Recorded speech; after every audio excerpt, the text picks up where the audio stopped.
তো করা লাগে একটু বয়স হয়ে গেছে আর ওষুধ করা লাগে না ওষুধ করলেই তো সুস্থ থাকে সুস্থ ত্যাগ এই তো লোক করা লাগে ত্যাগ তো না করলে ত্যাগ মানুষ পারে না। একটু ত্যাগ। প্রিয় দর্শক, আসসালামু আলাইকুম। আজকের আপনারা যারা এই ছাগলের খামারটা দেখতেছেন, আসলে এই খামারটা আমি এই ছাগল কটা দেখতে আসছি। আসলে এরা মানে একটু খুব সচেতন মানুষ এইভাবে যারা তারা ঠিক মতন ওষুধ বড়ি করায় এবং মোটামুটি আপনাদের দোয়ায় তারা খুব স্বাবলম্বী এই ছাগলের দিয়া। তাই দেখেন আপনারা এই ছাগলটা, বুড়ো ছাগল কোনটা জানি আনে দেখেন, বুড়ো ছাগল কোনটা? এইটা এইটা এইটা ছিল তার মূলধন। মূলধন এইটা তো সে প্রথম কিনছে কত টাকা কিনছিলেন?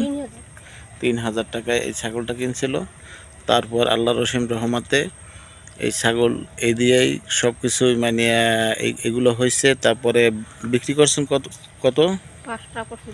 5টা বিক্রি করছেন এ যাবৎ। তাই আপনি এতে মানে খুব স্বাবলম্বী মনে হয় কিনা আপনার?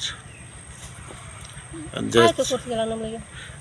তাই আপনার যারা নতুন ছাগল যারা পালবে তাদের কিছু বলার আছে কিনা যে না আসলে ছাগল পাললে আসলে লাভবান হওয়া যায় কিনা?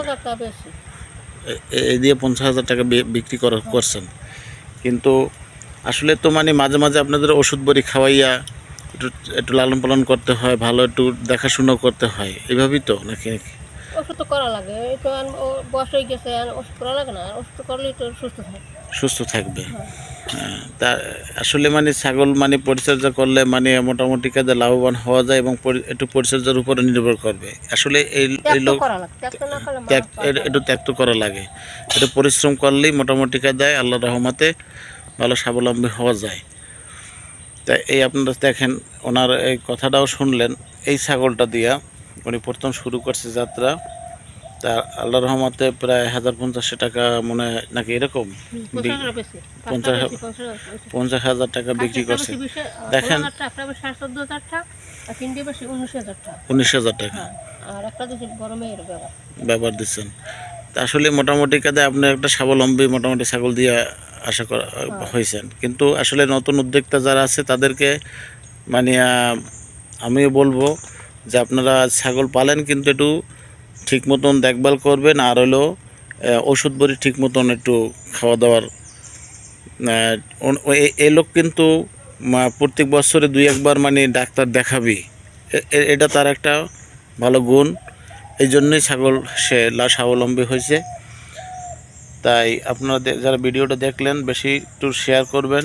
আসলে সবাই জানে উদ্যোক্তা হিসাবে সবাই জানে এভাবে ছাগল পালতে পারে। দেখেন ওনার ছাগল এখনও এই কটা আছে, খুব ভালো অবস্থানে আছে। আজকের ছাগল কটা দেখালো। তাই সবাই ভালো থাকবেন, সুস্থ থাকবেন। আল্লাহ হাফেজ।